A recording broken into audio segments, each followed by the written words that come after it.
Hello everybody, welcome back. Today I'm going to be doing a Labrynth deck profile. Now this is the kind of first time I've been testing Labrynth. We have our one Australian YCS coming up in March, so I've been starting to kind of really get into some nitty gritty kind of testing as far as like what I'm going to play at that event. I know definitely it's not going to be a fire deck because the money and the cost involved is crazy. But I've been looking at just some of the other options, and I managed to pick up a Labrynth core fairly cheaply and acquired some rollbacks, which I haven't got in this video, but they are on their way. So I've been testing this deck and kind of just learning how to play. It plays obviously very differently to a lot of other decks that I'm kind of used to, but I've really enjoyed playing testing it so far. I've got a couple other builds I want to try, specifically the Unchained kind of variation, which seems very interesting to me. I'm currently playing a list that is very similar to the Dinkabui list, but also takes in a lot of what this more standard Labrynth deck looks like. So to start off with, it's going to be 3 Arias. Thinking ahead to like the Phantom Nightmare format, I think one of the craziest things you can do is Arias into Trap Trick into the different dimension ground. So that's what I've been kind of like testing at first. I know it's not post Phantom Nightmare format yet, and but it's still like, even against a lot of the decks, that's still pretty good. So 3 Arias because I'm using it as like a bit of a hand trap.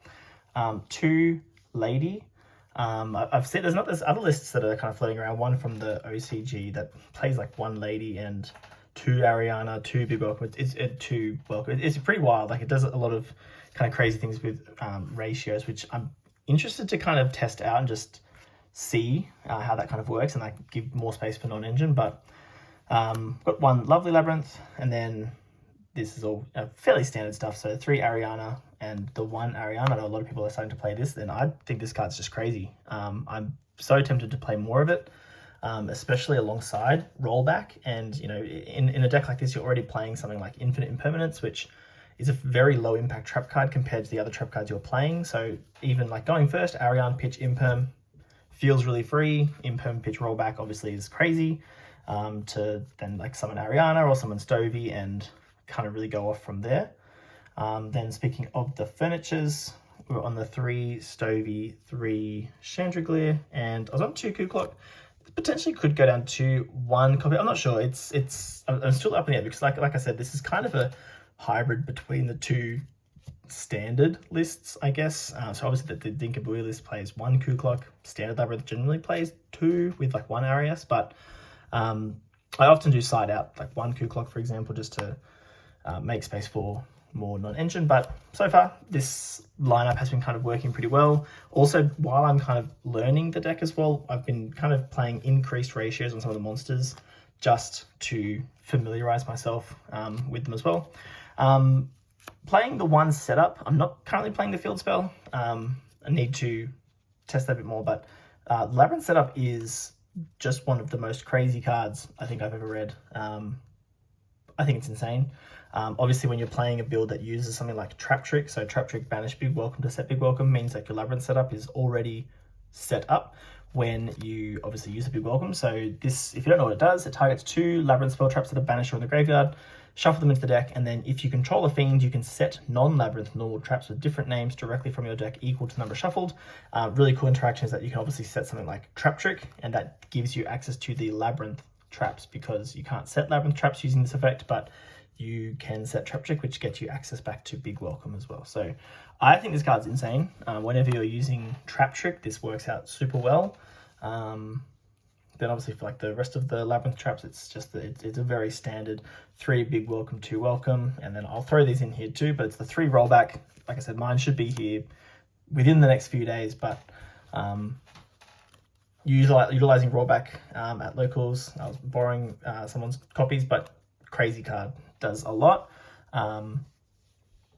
Yeah, really enjoyed using it. Whether or not you need to play 3, that is debatable because, you know, I mean, I never experienced it at the 2 locals that I've kind of played so far, but certainly you could draw multiples and that would feel bad. But yeah, the rollback's crazy. Does lots of cool things. And then the rest of the deck is the lot of trap cards. So I was kind of, like I said, I was building this deck really around Arias and Trap Trick. Trap Trick being just an absolute house. And then I'm playing 3 pairs. In hindsight, these 3 pairs are not necessarily correct, but it's Punishment, Karma Cannon, and Different Dimension Ground. So the issue, well, it's not really an issue, but what I was kind of realizing while playing is that Trap Trick, like the options you have, not a lot of them actually trigger your like Labrynth effects when they're removed by a normal trap, because DDG doesn't trigger Labrynth cards and neither does the Karma Cannon, only the Punishment does.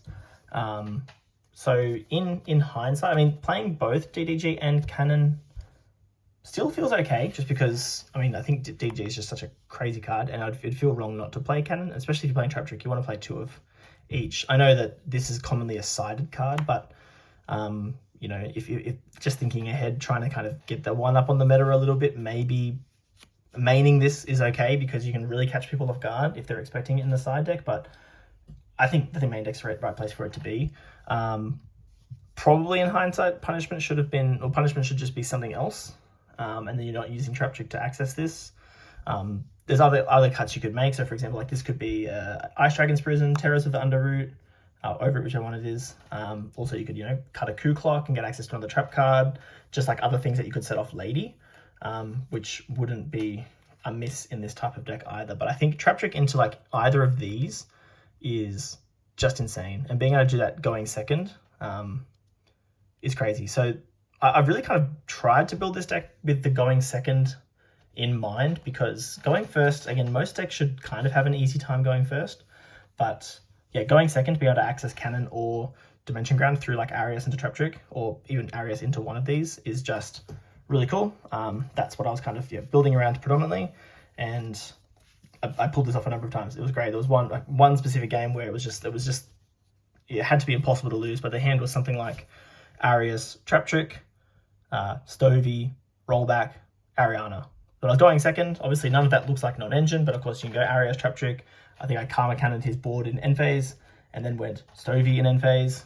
It didn't Arias in end phase, because Arias is main phase only, but it was end of main, Arias into Cannon, Cannon set the board, and then Stovey pitch Rollback, set Big Welcome, and then the normal summon was Ariana, plus you already had the Rollback, you had the Big Welcome. It was just, like, it was impossible to lose, right? Like, had everything. But that's what I would kind of do with the trap lineup, I think, moving forward.